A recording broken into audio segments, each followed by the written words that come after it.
pessoal! Olha lá, menininha. Só a filha do Fabrício. Gente, vamos lá, então. Vamos iniciar a nossa última palestra da primeira semana de agronomia. É um prazer imenso estar aqui com o Fernando Chiarinelli. Gente, aproveitem, aí tem experiência em cana-de-açúcar, em mecanização, fez direito também, está cursando aí 2 pós pela Exalc.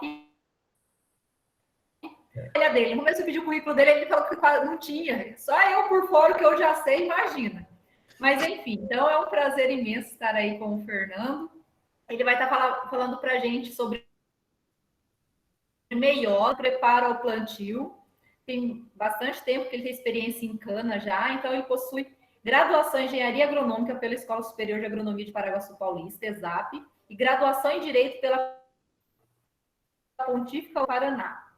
Especialização em solos e nutrição de plantas e MBA em agronegócios, ambos pela USP-Exalc. Há 4 anos atuando com foco no setor sucroenergético, desenvolveu atividades relacionadas à mecanização, preparo de solo, plantio e colheita em cana-de-açúcar, assim como atividades na cultura da soja.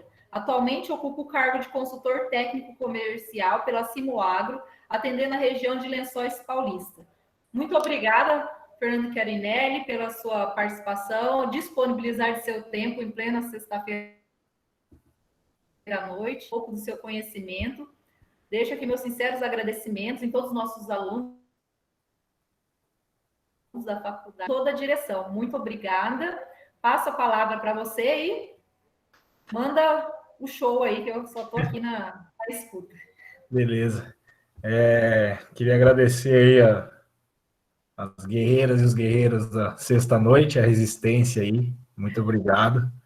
Pessoal, eu sei que às vezes a gente tem que fazer um pouco de sacrifício, né? Não tem oração que não é respondida, nem trabalho que não é reconhecido, né?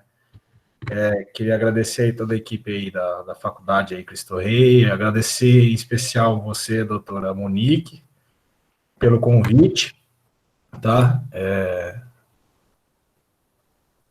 Gratidão total, tá?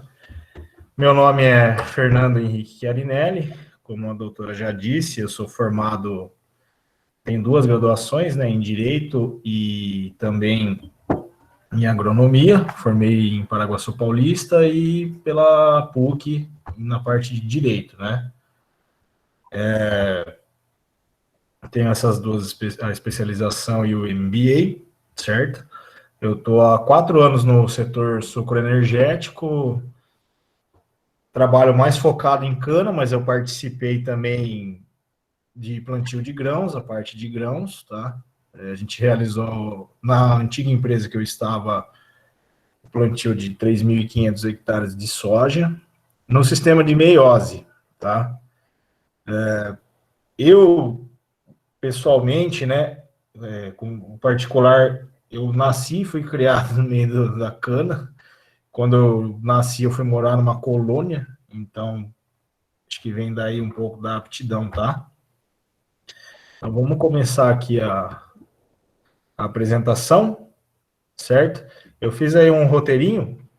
Pessoal, como eu não consigo ver aqui, o Monique, você me corrige se eu estiver errado, mas não dá para ver perguntas, etc. Eu só fico com a tela compartilhada aqui, né? Então, não consigo ver.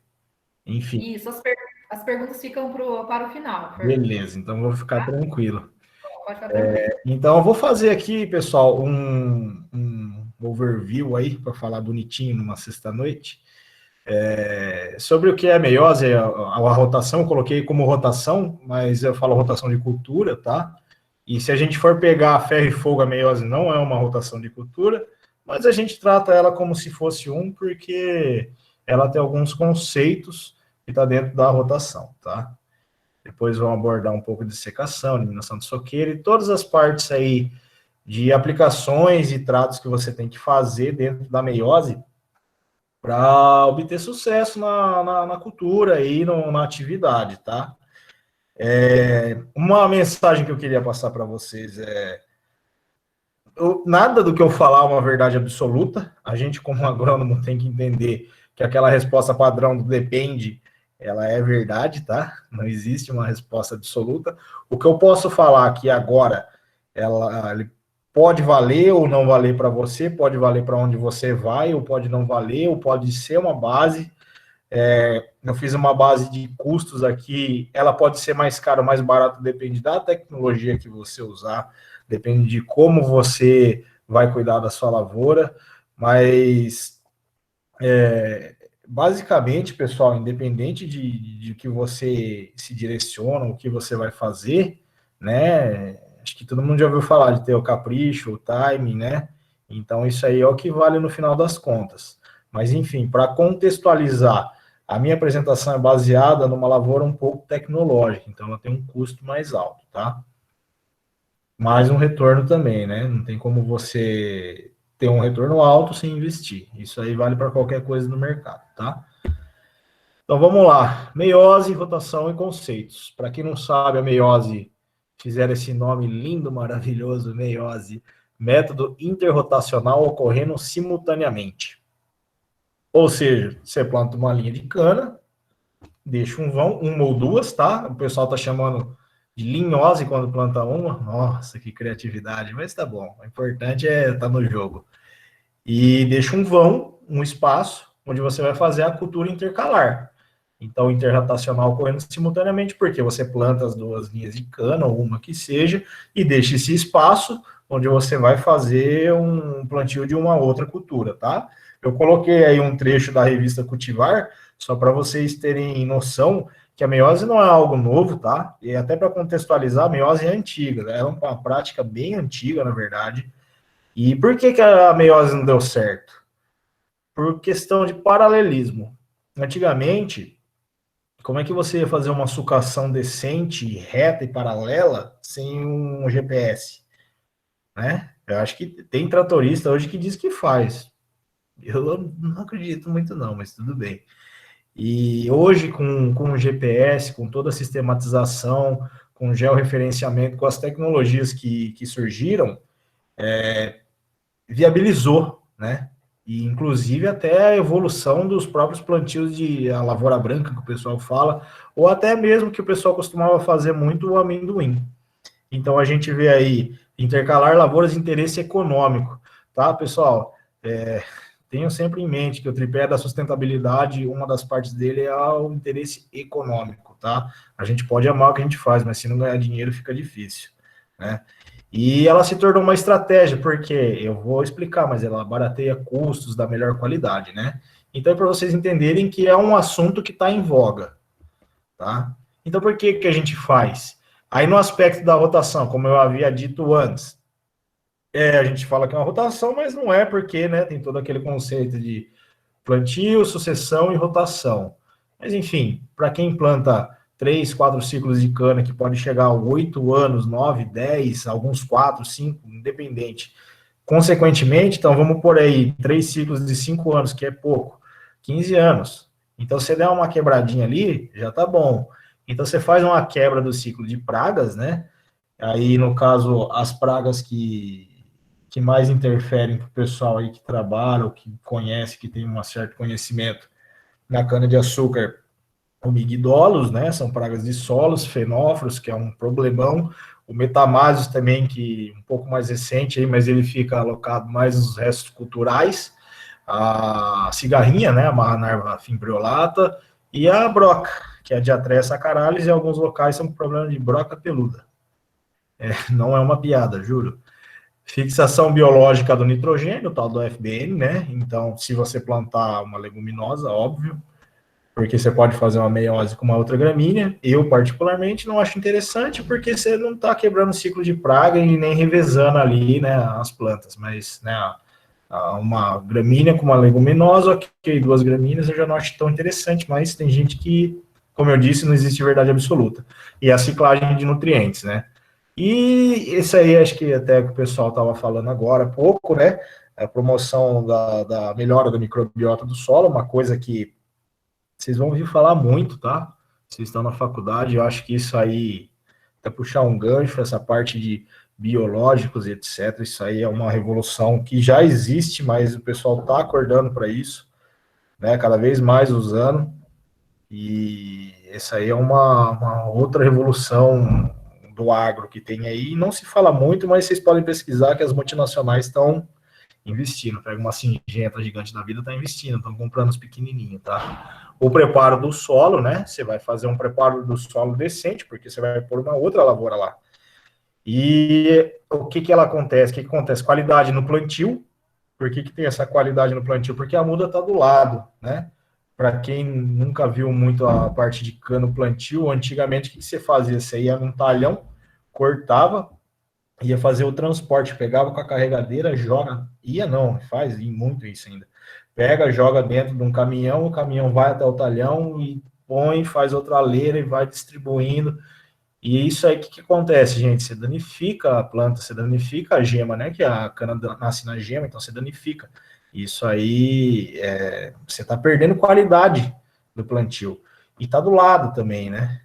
As mudas com qualidades fitossanitárias, porque você tem duas linhas para cuidar. E eu vou abordar um pouco isso aí, mas você tem que trazer uma muda, que no caso a muda é a linha da meiose, que você vai desdobrar ela e plantar no talhão após a colheita da cultura intercalar. Então você está ali cuidando dela. Se não está, deveria, né? E a facilidade operacional, né?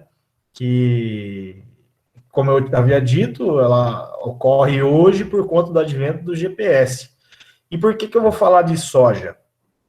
Eu gosto de soja? Gosto também, mas a soja tem alta liquidez, gente, que eu estava falando agora. Tem que ter o advento econômico.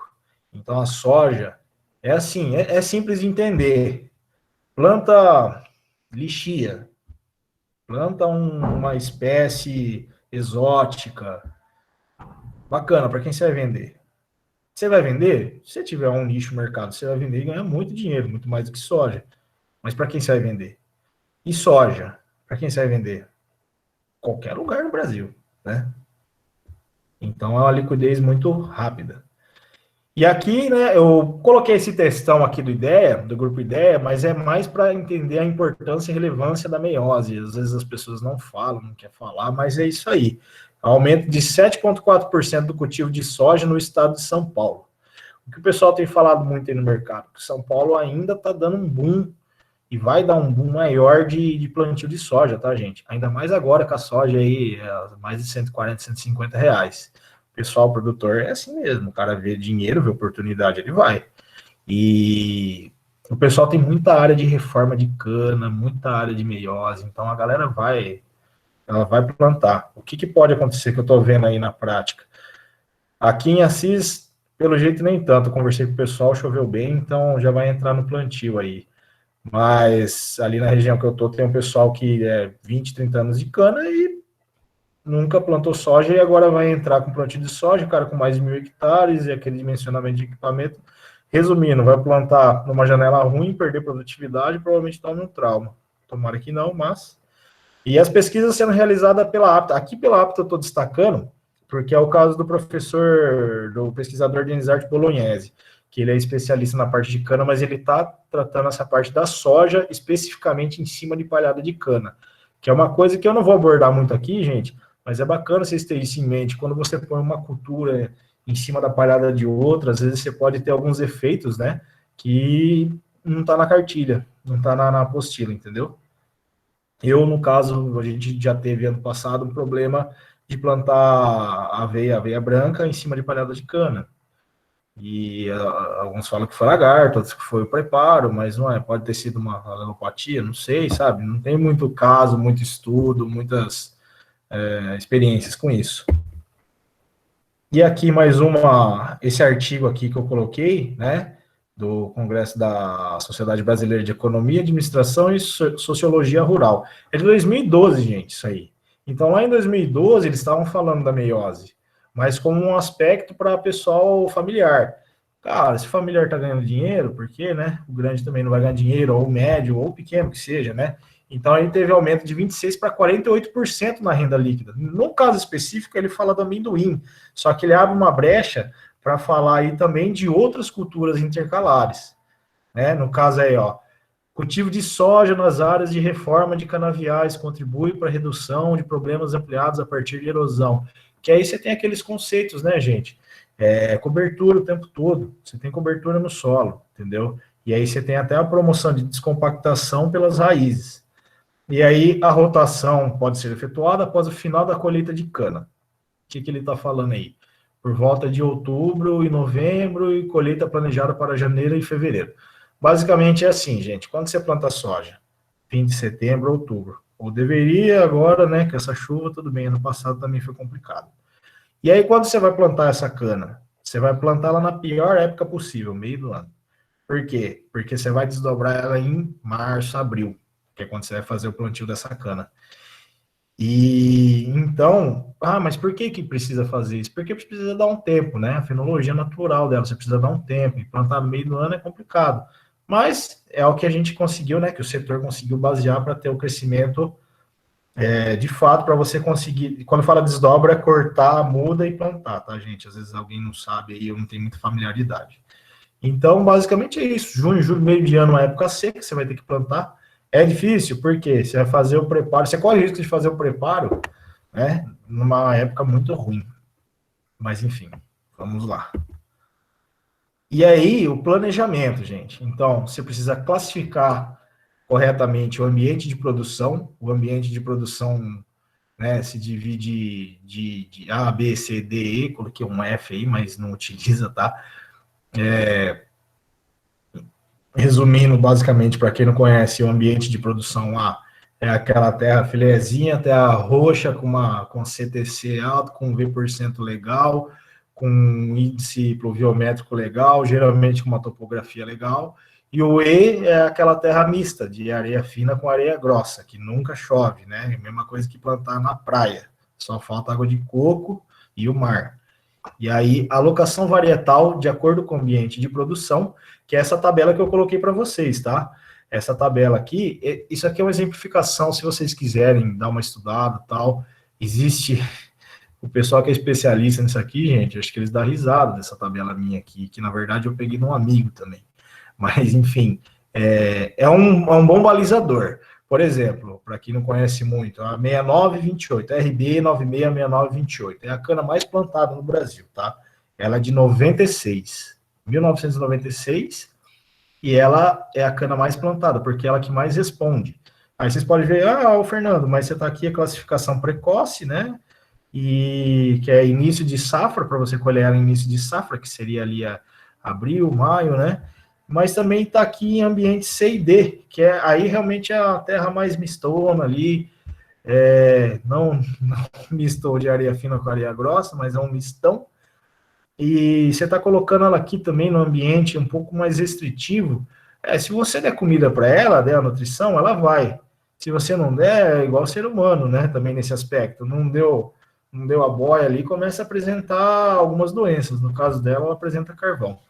E, enfim, e as outras canas também. Então, assim, você vê que existe uma gama, uma variedade de espécies de canas, né, para se plantar. Então, você precisa gastar um tempo e ter um planejamento decente nisso aí, baseado na sua safra, na sua colheita e no seu ambiente de produção.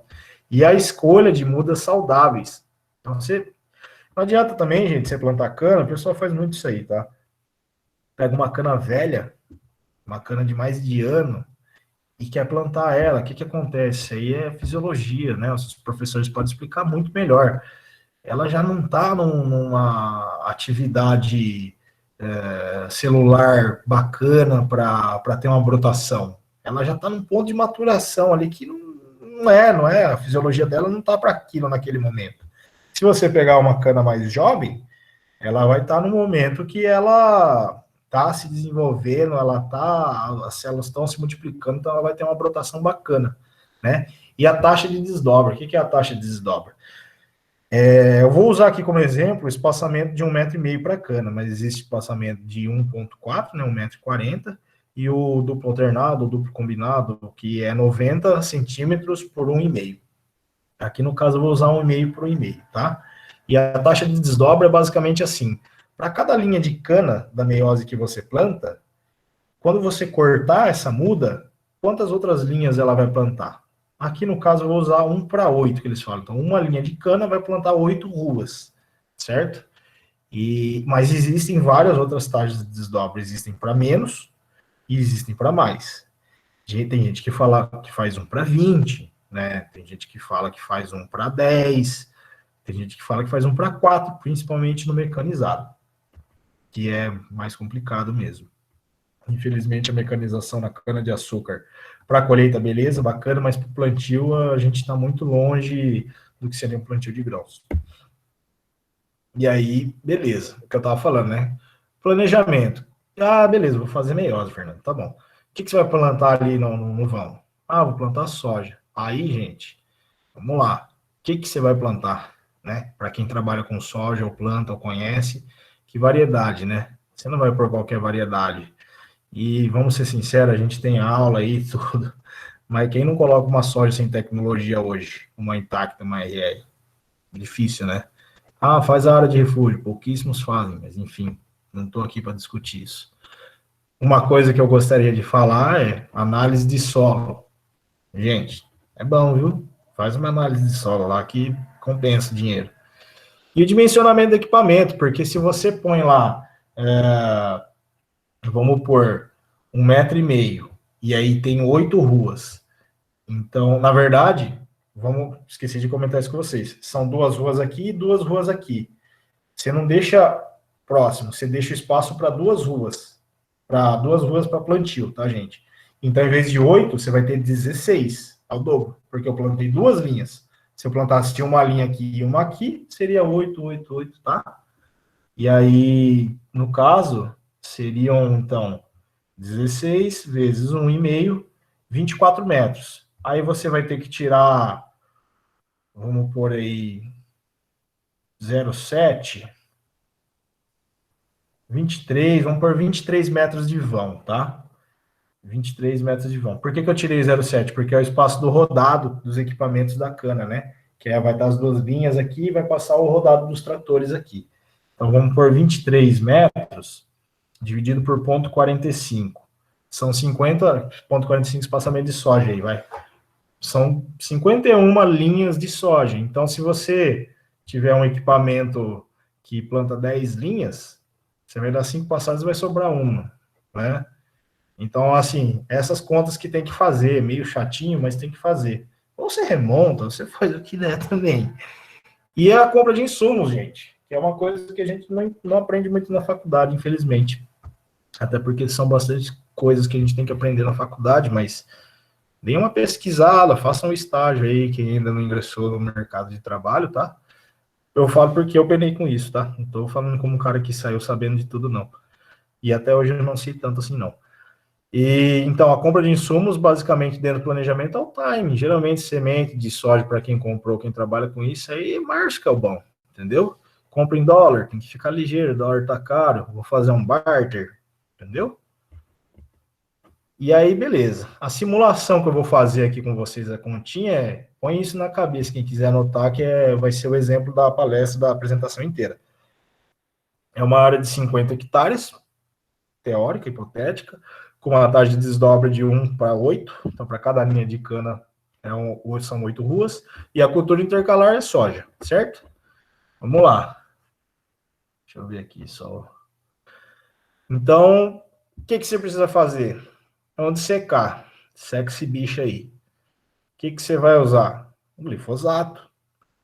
Então, gente, o que o pessoal usa geralmente no glifosato ali? Faz aí uma média de 4 litros por hectare. Tem produtor que usa 8.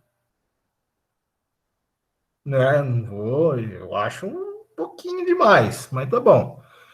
E então vamos aí trabalhar em uns 4 litros por hectare para fazer a dessecação.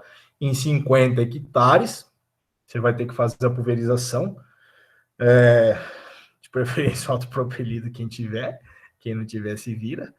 Mas o operacional que eu tenho em média é na base de R$70 por hectare, tá? Aprendam a trabalhar com custo também, gente, é bacana isso aí, viu? E o produto vai sair de 60 a 120 reais por hectare aí na média, um glifosato aí 15, eu coloquei 15 reais aqui, mas 16, depende do lugar. Então aí por hectare você gasta de 140 a 190 reais, ou seja, de 6.500 a 9.500 reais em 50 hectares, para você fazer uma pulverização, pagando aí o hectare do equipamento, do implemento, né? E já está incluso o custo aí também do funcionário. Isso aí você tem que pôr no papelzinho para quem é produtor, quem trabalha com isso, tá? O próximo que eu coloquei, eliminação de soqueira. Mas por que você faz eliminação de soqueira? Porque ficam os restos culturais, e dentro dos restos culturais ficam os hospedeiros, certo? E quais que são os hospedeiros que tem aí? As pragas que ficam dentro da soca da cana ali, às vezes. Migdolos, principalmente, né? Esfenófilos e o metamásios também, tá, gente? São pragas oportunistas que ficam ali. E criam reboleira e ficam debaixo do solo. Então, se você largar lá e plantou direto, ela vai vir. Então, esse bicho aí, esse é um implemento da DMB, eliminador de soqueira, ele já faz o corte da palha, e aí vocês podem ver as asas aqui entram já expondo a soqueira, e essa soqueira, além dela ser destruída mecanicamente, ela fica exposta ao sol, né? Eu coloquei aqui, e a inimigos naturais. O inimigo natural é o carcará, ou qualquer outro pássaro, né, que esteja ali por perto, ou qualquer outro bicho que coma, né, as larvas e os besouros que estão lá, né, os insetos. Custo de operação, caro. Quando tem que fazer, mas é caro. R$350 por hectare, dá R$17.500 por hectare. Fernando, mas se eu bater a grade, não funciona? Depende. Você vai ter que fazer a grade de qualquer jeito, mas não é a mesma coisa, tá? Isso aí é uma experiência prática muito antes de mim. Eu, quando entrei ali, o pessoal falava, eu não entendia, também falando, para quem fazer isso aí, bate uma grade lá, mas não é bem por aí não, viu, gente? Inclusive, são coisas que vocês vão aprender para quem não ingressou no mercado de trabalho, fiquem tranquilos que vocês vão aprender muita coisa, e assim como eu aprendo muita coisa todo dia. Tá, então vamos lá. Próximo passo. Então tá bom, eu dissequei, eu fiz a eliminação de soqueira. Aí eu preciso fazer o quê? Corrigir meu solo. Vou lá, aplicar corretivo. Eu quero tomar um pouco da atenção nesse aspecto aqui. E a Monique é especialista nisso aí, então se vocês tiverem dúvidas, perguntem bastante para ela. Brincadeira, gente, mas pode perguntar aí. Fatores de produtividade. Solo e nutrição é a base, entendeu? Clima, né? Genótipo, plantas invasoras, doenças, praga, mas o solo e a nutrição é a base. Não adianta você ter um clima bom e plantar numa areia, na pedra. Não vai nascer. Se nascer, vai morrer, entendeu? Não tem muito. Então a gente tem que ter um solo e uma nutrição bacana. E as condições químicas do solo. Por que eu circulei aqui o distrófico? Porque, assim, é o medião nosso, né? Eutrófico, quem é abençoado de ter solo eutrófico aí, um litossolo lindo, maravilhoso, filé, parabéns. Mesotrófico, mas geralmente distrófico, né, com altos teores de ferro, um V% entre 25 e 50, que é a classificação, né, a soma de base, uma toxidez de alumínio, etc. E ali na região que eu tô, é muito solo álico, por incrível que pareça, tá? Mas aí só para exemplificar, e fatores de produtividade, então só para dar uma embasada teórica mesmo. Crescimento de raiz no solo, você pode ter a deficiência de cálcio e o excesso de alumínio, né? Então esse aqui que vai dar uma das bases para o crescimento das raízes, né? E aí a profundidade de amostragem, gente, é isso aí que eu tô falando, tô dando uma ênfase nisso aí porque eu vejo muita gente não fazer, tá? Ou faz de uma maneira assim que, eu não vou gastar com isso aí, porque não precisa, porque eu faço isso fazem 20 anos. Então, tá bom.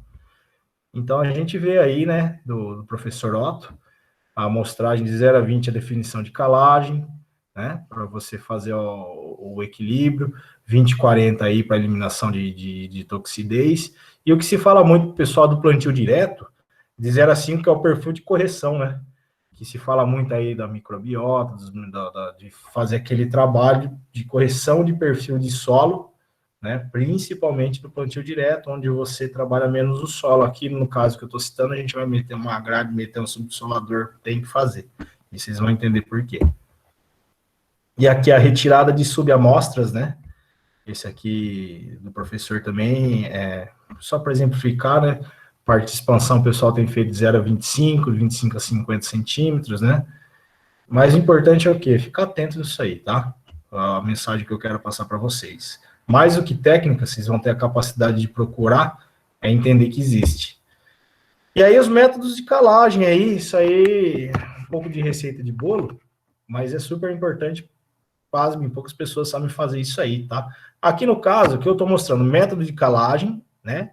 Saturação por base, e o outro, que é o método de calagem por cálcio magnésio. Particularmente, aí eu prefiro trabalhar nessa linha.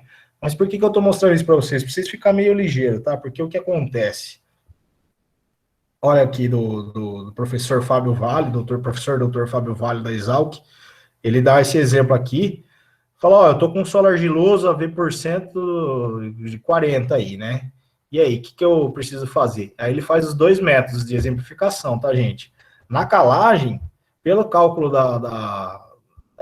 pela calagem para ser no V%, ele tá dando 1,7 toneladas por hectare, né? Com PRNT de 85%. Se for na soma de base, não, aqui vai dar 0,6 tonelada. Aqui, ó, método V%, 1,7, método cálcio mais magnésio, 0,6 tonelada por hectare. Então, assim, o que eu quero dizer com isso? Às vezes o pessoal vem com uma recomendação para vocês, e aí ele fala, rapaz, tem duas, 1,7, 0,6, vou na mais baratinha, né? Gente, não economiza na base não, sério, vai por mim. Então, assim, o que os professores lá falam?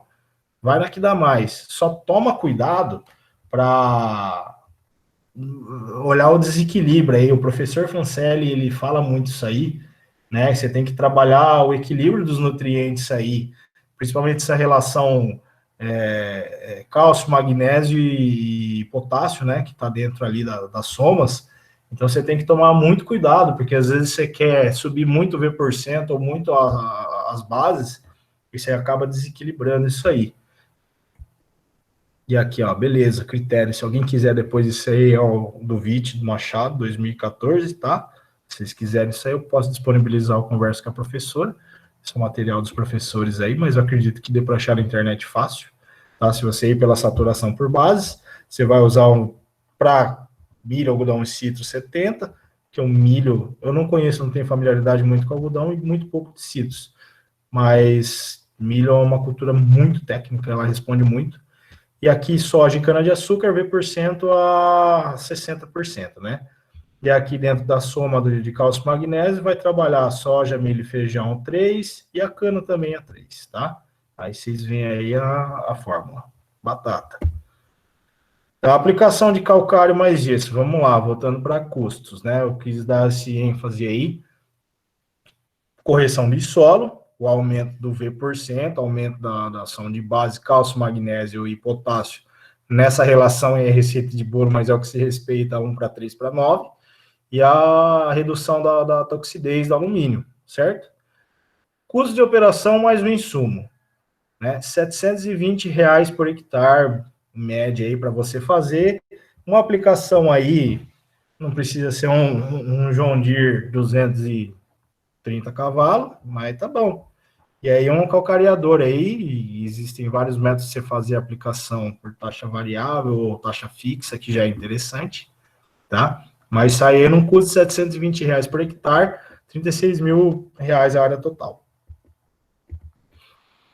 E aí subsolagem e gradagem. Então você vai fazer um preparo de solo geral. Gente, cana-de-açúcar, vamos pôr em mente que aí vai ter uma mecanização excessiva, com máquinas, uma colhedora chega a pesar 20 toneladas, aí você está com mais um trator, aí cada transbordo carrega alguns de 13 a 16 toneladas, são dois, então vamos pôr mais 30 toneladas, tudo passando ali por 5, 6, 7, 8 anos. Então vocês imaginam a paçoca que vira isso aí. Então você precisa fazer a descompactação, destorroamento, a quebra da palhada e incorporar todos aqueles corretivos que vocês jogaram, né, para receber a condição para o plantio, certo? E o cuidado, a friabilidade do solo, aquela, assim, às vezes a gente não tem a ferramenta ali na mão, e vocês vão se deparar muito com isso, às vezes falta até um canivete, até um boné, e então às vezes, cara, não é tanto do bico da botina, é bem rústico, mas com um pouco de técnica. Você vai pegar lá e ver, né, a friabilidade do solo. É fácil. Acontece de subsolar fora de época ou gradar fora de época? Sim, porque áreas muito grandes, principalmente agrícola muito grande, é complicado, não é fácil. Mas, enfim, tenha em mente que o certo é você fazer na época certa. E aí, por quê, né? O que acontece? Vocês vendo exemplo. Olha o torrão. Esses aqui é um torrinho, né? Não é um torrão. Mas, enfim, na hora de cobrir, fica horrível. A semente fica exposta. Olha esse aqui da direita. Preparo realizado sem umidade. Gente, você passar com uma plantadeira, com uma semeadora de soja, primeiro que você não planta, você corre o risco de danificar ali os discos, danificar, entendeu? E aqui, ó, os torrões prejudicam a cobrição em geral. Você vê aqui na cana, aqui no caso da cana. E tá vendo esse aqui, ó, camada na direita, camada compactada em área de cana de açúcar. Isso aí, gente, isso aqui dá 50 centímetros. Olha, por isso que tem que dar uma descompactada ali, dar uma trabalhada. É diferente de um plantio direto ali, que o pessoal gosta de chamar de lavoura branca, né? Soja, milho e alguma outra cultura intercalar, você faz ali o mix de sementes, isso aí é bacana, eu já vi, o pessoal do sul tá bem evoluído nisso aí, faz, dá certo, mas a cana, ela tem uma jogadinha um pouco diferente, então tem que tomar cuidado. E aí os custos operacionais, você fazer 2 grades intermediárias, R$ 220, então cada gradagem vai bater em média, depende da grade, depende, é uma grade intermediária, mas depende do trator, mas eu tô tirando por base o custo aí, R$ 110 por cada gradagem, e a subsolagem um pouco mais caro que implemento, e o trator para tracionar um pouco mais caro, R$ 200, então é 50 hectares que você tem que fazer a área total, dá uns R$ 15 mil, tá? Depois eu tenho uma tabela lá no fim, tá? Canterização. Algumas pessoas fazem, eu conheço muito pouco, tá? Eu sei que o custo do canterizador sai em torno de R$ 350, então seria R$ 2.187. Que é canterização? Você passa com o implemento fazendo 2 canteirão mesmo, ou um, né? Depende. Mas ele trabalha, ele descompacta, destorroa e nivela ao mesmo tempo, né? 3 operações em um, basicamente. Existe o Penta também, que é maior, mas é similar, e faz 5 operações. Mas existe esse implemento, algumas pessoas, algumas usinas são bem entusiastas, eu particularmente fiz um teste com um só, acredito que dê para dar certo sim, mas basicamente nos solos muito pesados, igual eu trabalhei, ele penou um pouco, tá? E aí, vamos lá, para a linha mãe, né? A linha mãe aqui, ó, tá vendo a caninha no chão aqui? Então, a gente plantou 2 linhas de cana, esperou ela crescer, né? Aí, aqui no caso, já não tem mais a soja no meio, mas como vocês veem aqui no template aqui, ó, a cana e a soja. E aí, depois você colhe essa soja e faz isso aqui, né? Sulca, para desdobrar, cortar aqui, deita essa cana e vai plantando. Aqui é no manual, tá, gente? Que, infelizmente, a gente tem que evoluir muito aí na cana-de-açúcar e na mecanização na parte do plantio. Então, qual que é o custo da muda aí para plantar? Uma coisa que eu esqueci de falar para vocês é que se eu tenho a taxa de 1:8 e eu vou plantar 50 hectares, o que eu faço para calcular? Se eu tenho 50 hectares, eu divido por 8, eu vou ter 6,25 hectares. Então, eu preciso plantar 6,25 hectares de cana, e não 50. Então, o custo de uns R$ 150 a tonelada da muda, eu vou gastar R$ 2.100, para sucar em torno de R$ 160.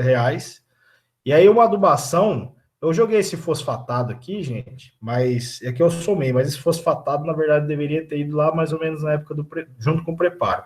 Mas aí, um adubo aí 5, 15, 10, um organo mineral, que é o que eu trabalho lá na empresa, né? Ia sair em torno de R$ 1.377. E o tratamento do suco, em torno barato, R$ 503, R$ 504 aí, você faz um tratamento com boro, zinco, os fito-hormônios, faz ali um inseticida, né, um regente duo, faz um regente mais um Budoc, um fungicida ali, um nativo, e faz uma cobrição aí, igual tá esse aqui, de R$ 80, em torno de R$ 80 os custos, tá? E aí você continua, você tem que fazer o quebra-lombo, que, né, quando você planta ela, ela vai começar a brotar. Aí ela fica, as linhas, e ela fica um lombinho ali. Aquilo ali, se você não fizer a quebra dele, é ruim para mecanização, que depois você vai ter que cortar com a colhedora. E aí o corte de base vai bater ali. Então você faz o quebra-lombo, você põe mais um adubo potássico, se não for ar, bacias de vinhaça. Aí você faz acaba fazendo um herbicida, vamos por aí que você faça um isoxoflutole da Ziflan e mais a micarbazona, vai sair um torno de 345, 350 reais.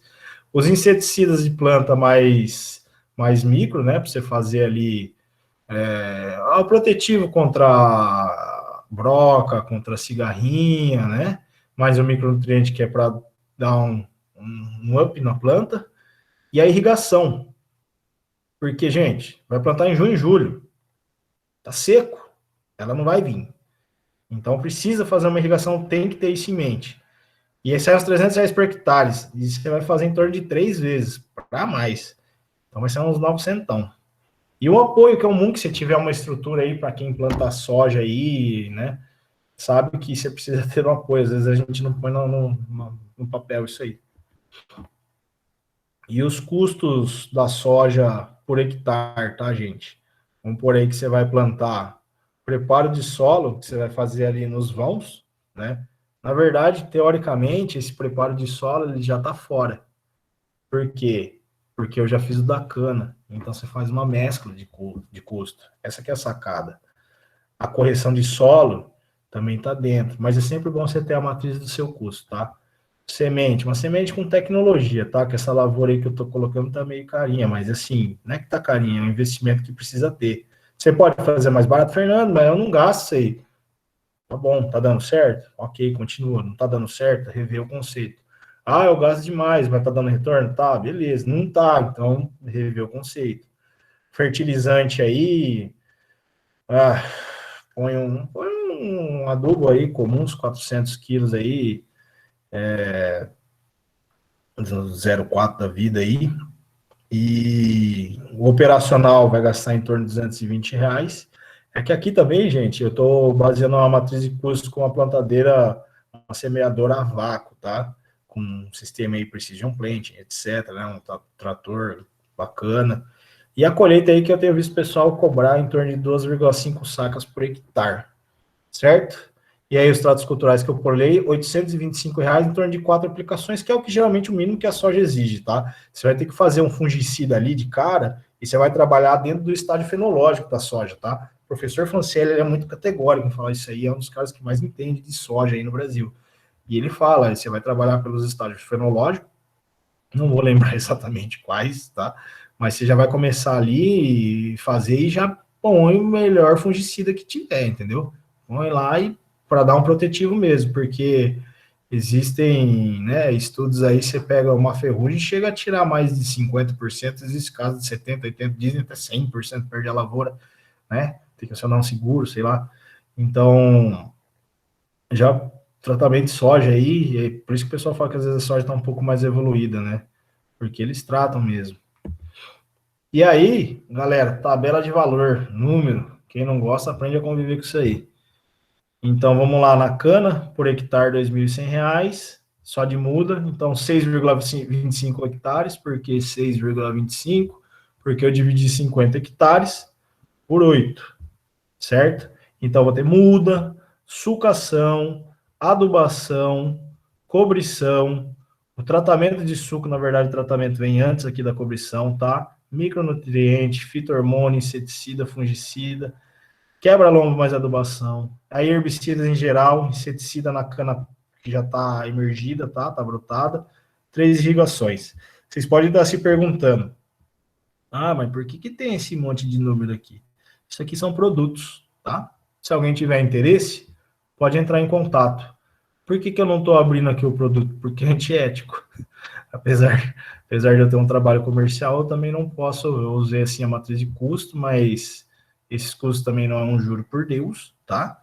É mais para tomar uma base, para poder fazer uma exemplificação, até para vocês poderem ter uma base, caso alguém vá trabalhar ou fazer isso para si próprio, como produtor. E aqui o preparo da soja. O que eu quero mostrar aqui, gente, para não ficar alongando muito? Se eu tenho um custo de 40 mil reais para plantar 6,25 hectares de cana, filé, que é para ter uma muda sadia para desdobrar aquilo lá, né? E aí eu tenho 40 hectares. Por que eu coloquei 40? Ô, Fernando, mas não é 6,25, 50, não era para ser mais de 40, 43,5? Então, mas você tem os, né, os espaços, as entrelinhas, ali onde eu falei que vai o rodado. Então, dimensiona para menos. Na hora você vê ali dentro do teu croquis, mas mesmo assim, vamos por aí que você faça todos esses custos que eu coloquei baseado. Com a colheita, você vai ter um custo por hectare de R$ 3.410. Esse aqui eu peguei os valores que eu tinha do ano passado reais, tá? E aumentei 10% aí por conta da subida do dólar. Então, tem o custo total de R$ 136.420 em 50 hectares de soja. Eu produzo 55 sacos por hectare, deveria produzir mais, mas tá bom. E vende a um preço aí de 130, eu sei que tá mais, eu tô tomando por base, tá? Também quem fica esperto com esses valores aí, né, a soja tá 150, não vai achando que você vai vender tudo 150 não, que você vai vender no topo, que isso aí não existe, gente. Aí você vai ter uma receita bruta de R$ 286 mil, e o lucro líquido com abatimento de imposto eu já coloquei aqui, R$ 147 mil, basicamente uma margem de 7%, ou seja, uma lavoura te rendeu 7%, uma aplicação de 7% ao ano. Tá? Mas só isso? Quero ver se achar um rendimento assim. E considerações, tá, gente, para acabar aqui. Vantagem da meiose. Só voltando aqui o slide, eu acabei não colocando o custo da desdobra aqui. Mas eu acho que eu tenho um valor aqui. Peraí.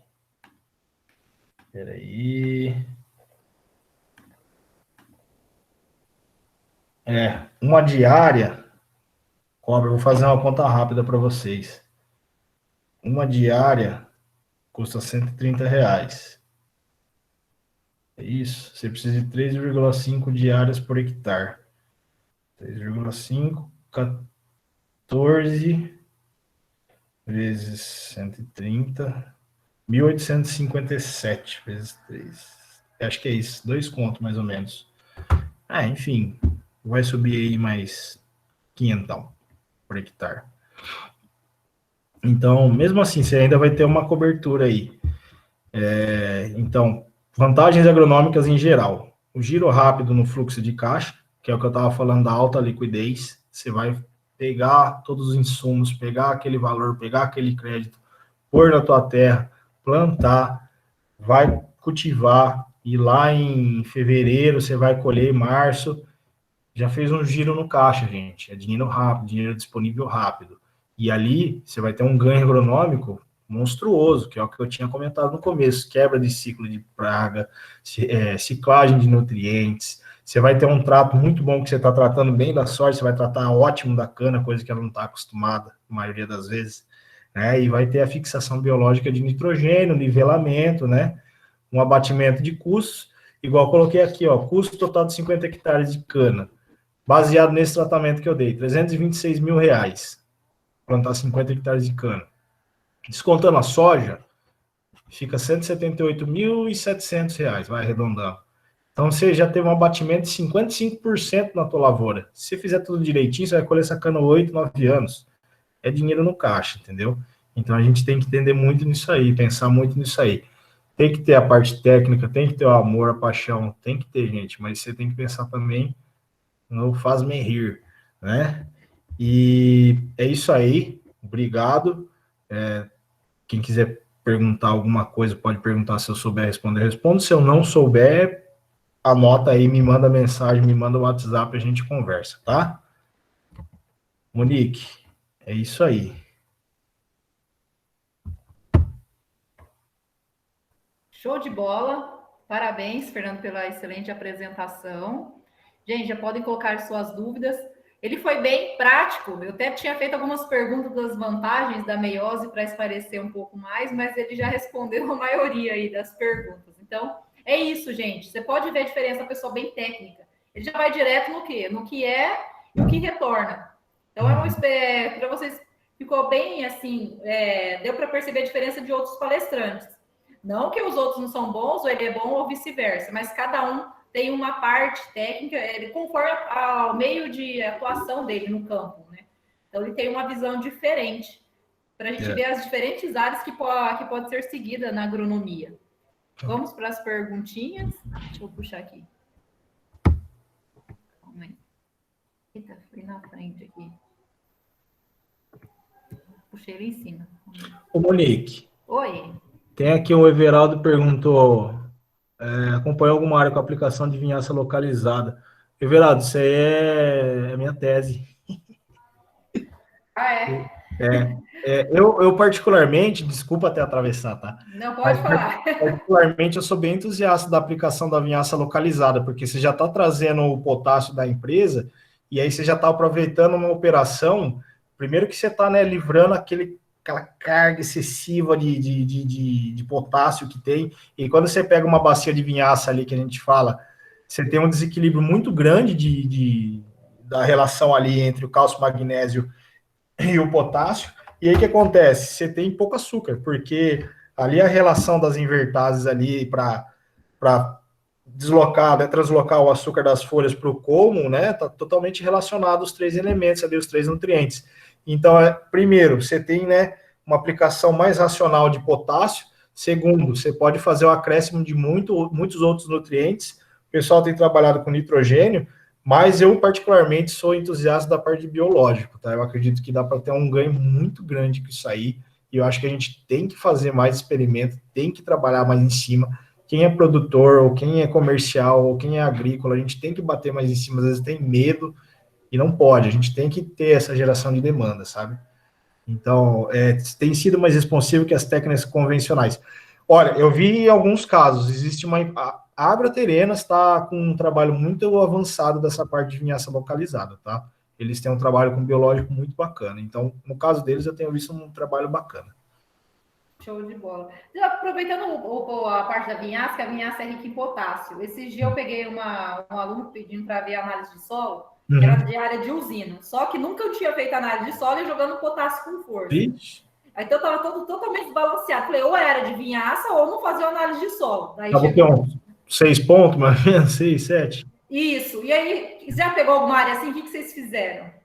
Ah. Eu falei para ele, não tinha o que fazer, era plantar sem adubo e deixar e tirar, né? Não tem o que fazer, depois calibrar. É que assim, é difícil, porque você vai fazer uma calagem, tentar corrigir, mas vai ser muito complicado. Ah, é. Aí você vai fazer o quê? O que vai extrair potássio? Uma gramínea, mas aí vai entrar o fator econômico, entendeu?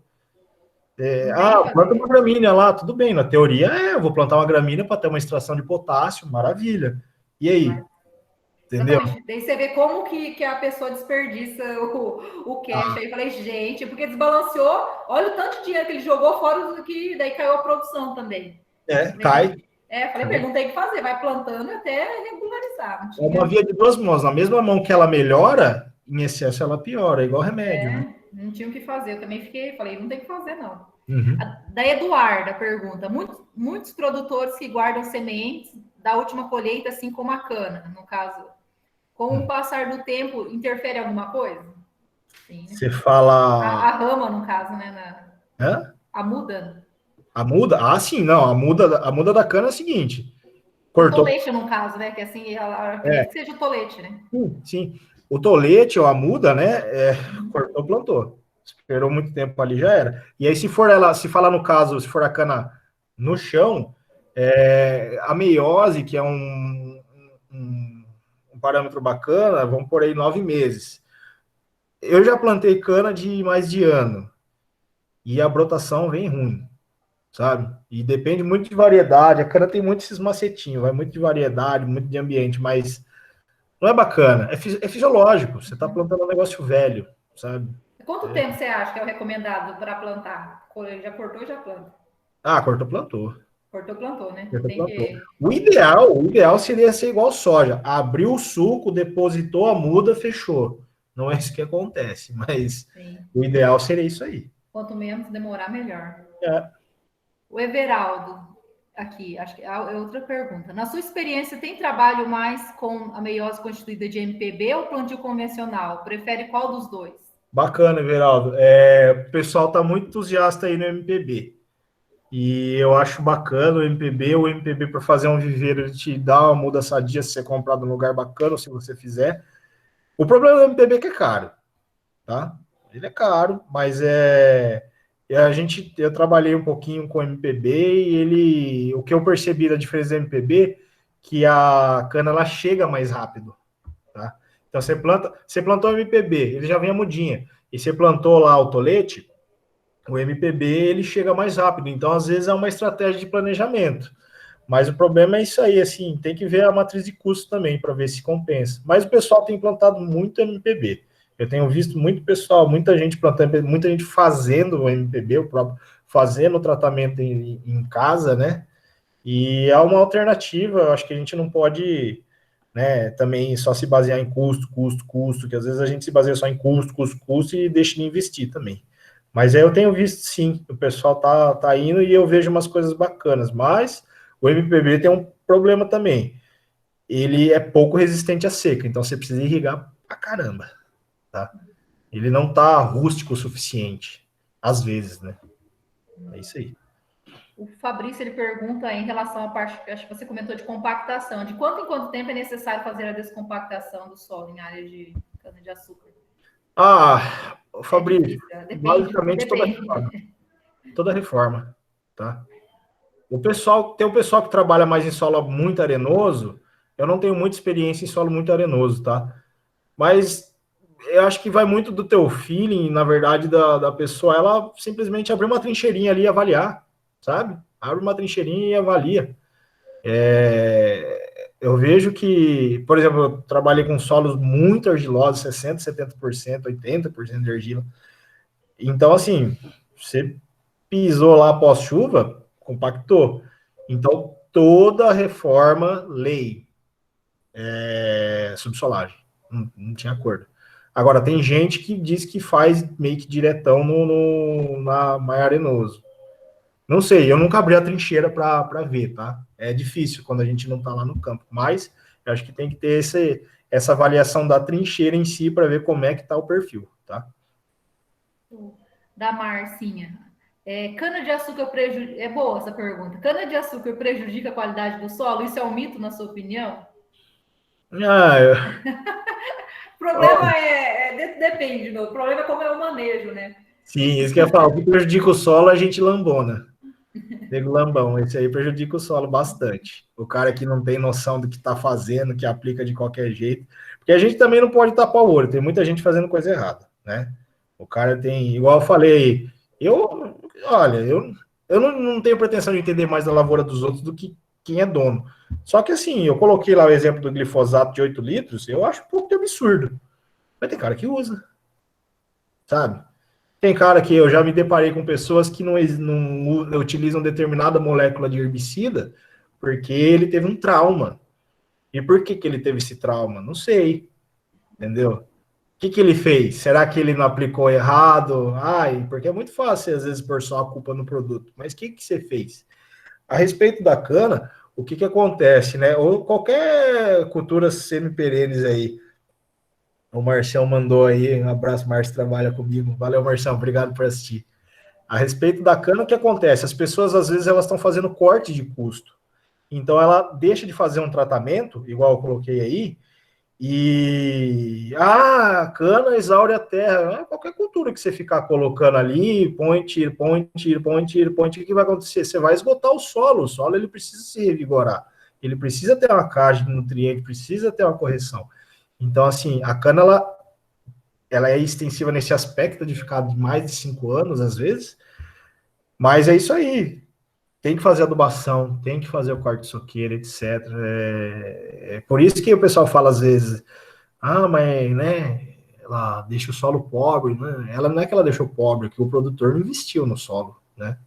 Põe soja 5, 6 anos sem parar, sem adubar. Vamos ver o que vai dar lá. Nem nasce, né?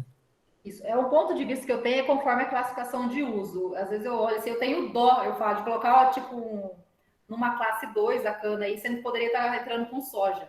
Isso Sim, às vezes eu penso desse jeito, porque tem muita gente que faz. Você recebe uma herança, pega a renda. Daí isso eu acho, eu fico um pouco assim, nossa, dá para entrar com uma cultura, dá para sim. tirar uma rentabilidade maior. Né? Mas o uso do solo que diz tudo aí. né, entre a degradação ou não. Ela fala também, o plantio de soja integrado com cana-de-açúcar ajuda a recuperar solos somente? A fixação ajuda a recuperar solos somente? Fixa FBN, eu não entendi muito bem. Não. Da Márcia lá em cima. Plantio de soja integrado com cana-de-açúcar ajuda a recuperar a fixação biológica? Será que é alguma coisa assim? Né? É assim, é o conceito básico, né? Eu plantei uma leguminosa, né? É o conceito básico. Na verdade, não precisa ser só a soja, né? O pessoal planta crotalária, planta aveia, planta milho, planta amendoim. Aí vai do gosto do cliente, né? Ela colocou aqui embaixo que você já tinha respondido já. Tá. Calma aí. Aí. Andei demais o negócio aqui. Tá aqui. Parabéns. A Ana Carolina. Não, eu tava respondendo o Fabrício. Fernando, não, tá certo. Ela digitou aqui. É que tem o Fabrício na sala, às vezes eles estavam conversando. Assim que é realizada a colheita da soja, é necessário preparar o solo, subsolar, gradear, ou entrar cultivando direto na palhada? Não, via de regra, você já faz esse... É que eu coloquei na minha matriz de custo lá como se fosse convencional, mas via de regra não. Porque você já preparou anteriormente. E aí, quando você tira Você vê ali na foto que eu coloco que já está desdobrado ali, só foi sucado. Então, assim, o intuito é não mexer naquele solo. Só abrir o suco e plantar. Larga tudo que tem lá. Porque senão você também... seria igual o conceito de um quase plantio direto. Eu plantei a soja, colhi. Eu vou entrar com milho. Você fica gradeando ali? Não, você não fica subsolando, gradeando. Então, é o mesmo conceito, tá? Você não mexe, já entra e já era. Acontece que, às vezes, dependendo de determinada cultura, tem alguns problemas com palha. Mas tem que contornar essa situação e evitar o máximo possível mexer no solo. Eu, particularmente, eu coloquei a granagem porque eu sei que na prática é diferente. Mas eu sou muito mais entusiasta de você fazer um manejo com o mínimo possível de revolvimento de solo, tá? Mas é difícil, não estamos tão evoluído ainda assim. Aí ela pergunta também sobre a sua opinião da cana BT. É viável para o produtor em relação a custo-benefício? O que você acha? É complicado falar, mas o que eu tenho ouvido é o seguinte. Particularmente. É caro, é o que eu tenho ouvido. Mas é o pessoal do CTC que começou. Eu já fiz estágio lá, o pessoal lá é fenomenal. Umas pessoas assim, fora da casinha. E para não parecer que eu estou jogando contra, eu quero muito que isso aí, porque é uma tecnologia que pode citar muitas outras coisas, então eu espero que dê muito certo isso aí. Mas o que eu tenho ouvido é isso aí, tá? Eu nunca vi, eu vi ela só lá no CTC em Piracicaba, não vi ela fora de lá, não sei te falar se tem, onde tem, e sei que é um pouquinho caro, tem que pagar royalties, mas fora isso, né? O Adilson, ele comenta sobre o manejo de plantas daninhas. Após o plantio da cultura entre as linhas, como é feito nas aplicações para que não afete a cana-de-açúcar? Vocês vão aprender isso aí. Nossa, isso aí é um BO, Deus do céu. Isso aí, o que o pessoal faz? Gambiarra.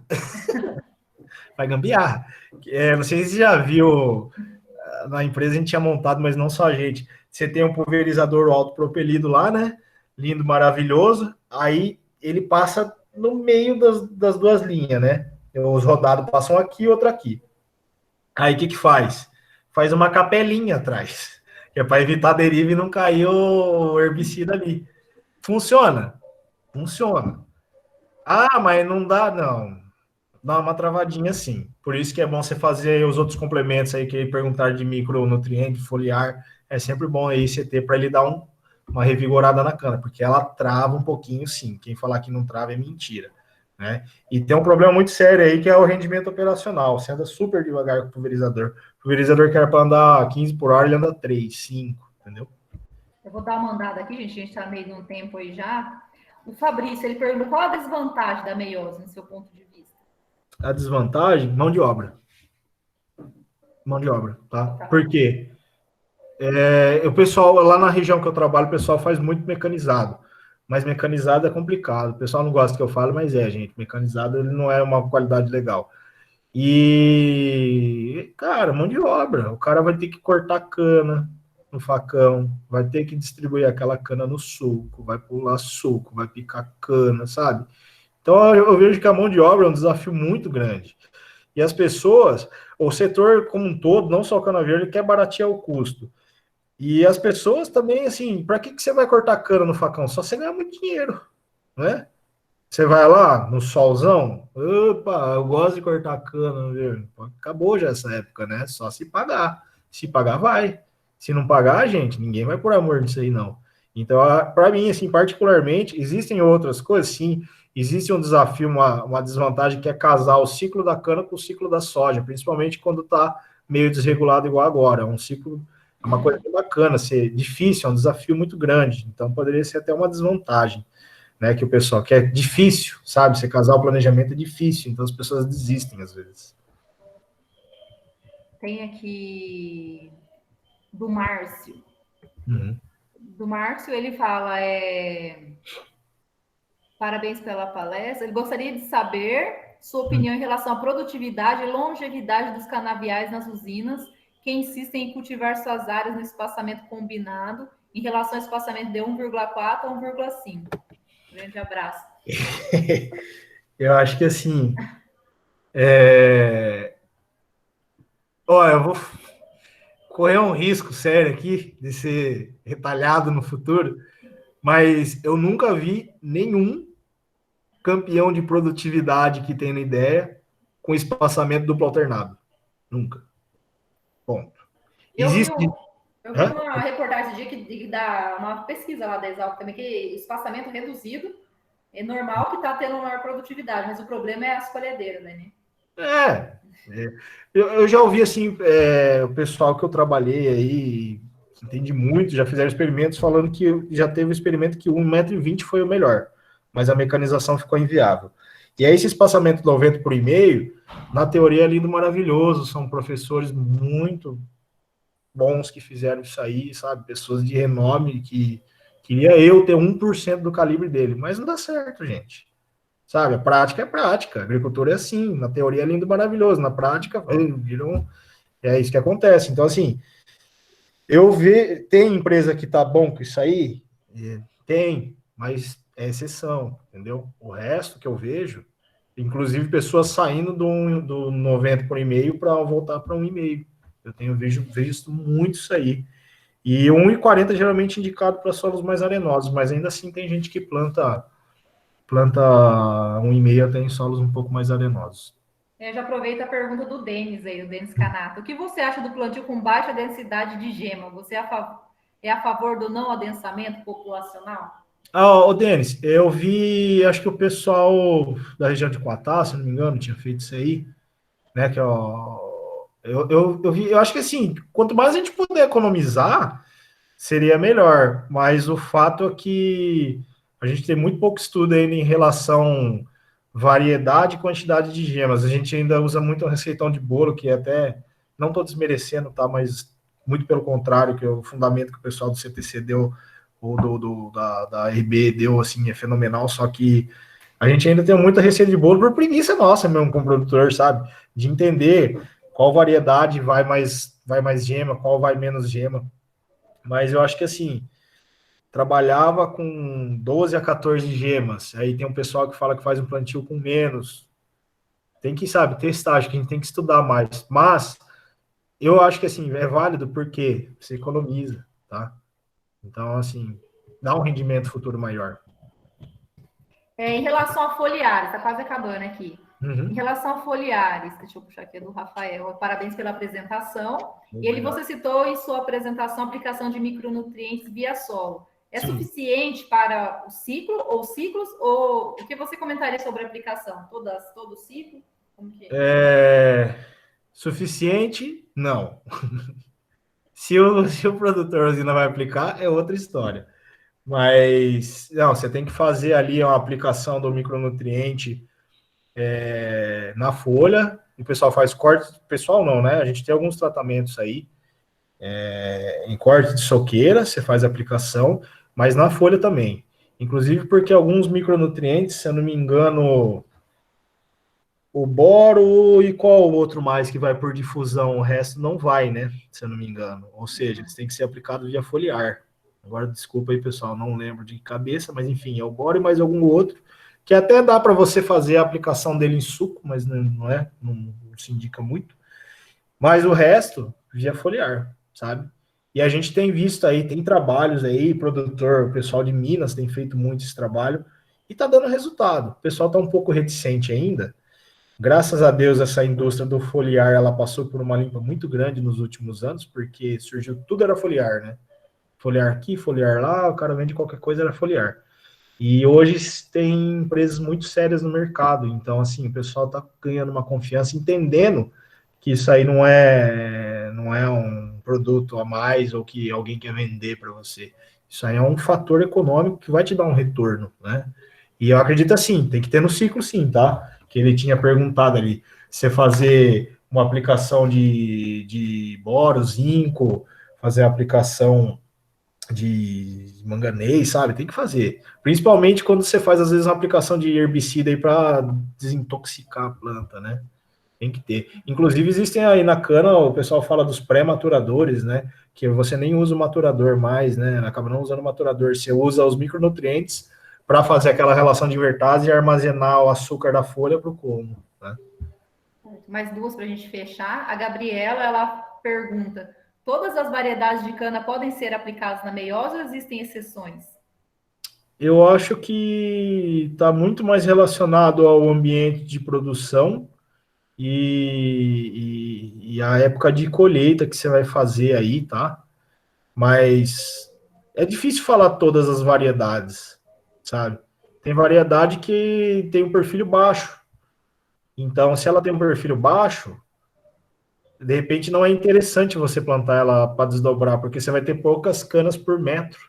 E aí você vai precisar de cana de perfil bacana, sabe?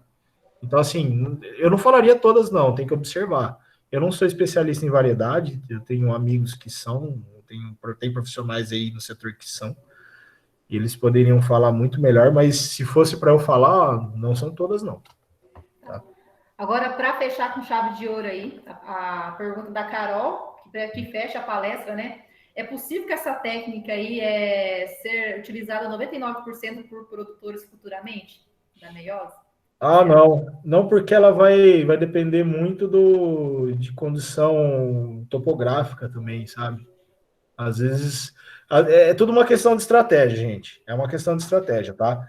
Então, assim, de repente, para você, dentro de um talhão ali, seja mais viável fazer a tal da cantose, que o pessoal fala. Que a cantose você planta um espacinho, né? E aí você deixa aquela área mais vasta ali, o resto do talhão. Aí você planta soja lá, em vez de fazer duas linhas, entendeu? Só que aí você tem o trabalho de ir com a carregadeira, tal, cortar. Existem gente que faz a linhose, né, que eu tava falando. Mas eu acho que assim, é uma questão de estratégia. Não acredito que seja viável para 99% dos produtores, a não ser que a tecnologia avance muito. Inclusive, não acredito que seja viável para 99% dos produtores, porque a região que eu tô é muito baseada em plantio mecanizado, ou seja, não tem mão de obra. Então, assim, você plantar uma meiose e gastar um custo desse para depois plantar um negócio que não vai nascer, é complicado. Agora, você me falar, não, mas aí tem uma tecnologia bacana, um equipamento, beleza, pode ser, aí pode ser. Mas hoje, você tem que ter uma estratégia boa, sabe? Esse papinho de que, a cana aguenta desaforo, já foi isso aí, gente, já para com isso aí, entendeu? Fechamos, então. Muito Beleza? obrigada, Eu que Fernando agradeço. Carinelli, pelas excelentes informações, o conhecimento passado a nossos alunos. Agora, para fechar, né, com uma forma de agradecimento, não temos salvo de palmas, mas temos o nosso print aí para guardar como recordação. Vamos todo mundo abrir a tela, então, para a gente guardar esse momento aí, nossa primeira semana, o nosso sexto palestrante da nossa primeira semana, da primeira turma de agronomia. Vai ficar na história aí, Fernando. Muito obrigada. Daiane, está posicionando? Pode dar risada? A gente fica meia hora aqui.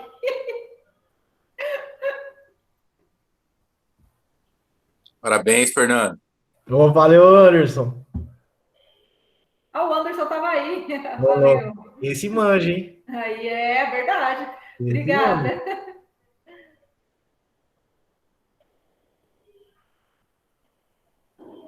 Cadê a moça da foto? Sumiu?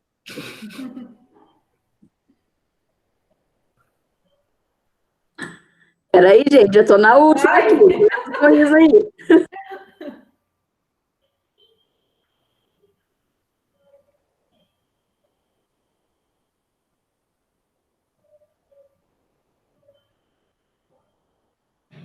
Pronto, gente, foi. Fechou, Pessoal, gente. tá liberado. Obrigado aí para todo mundo, Monique. Obrigado aí, pessoal que assistiu. Obrigadão mesmo, gente. Vocês foram guerreiros aí de aguentar mais de 30 pessoas, aguentar até 10h30 na sexta-feira. Tá liberado tomar uma cerveja aí, quem quiser. Ó, cerveja congelando. Eu que agradeço, Ô, Fernando. Monique, se o pessoal precisar do contato, você pode passar, tá? A gente troca uma ideia, não tem problema não. Tá? Pode, combinado. Muito obrigada. Valeu, Fiquem gente. com Deus e ótimo final de semana. Eu vou fazer o sorteio, tá, gente?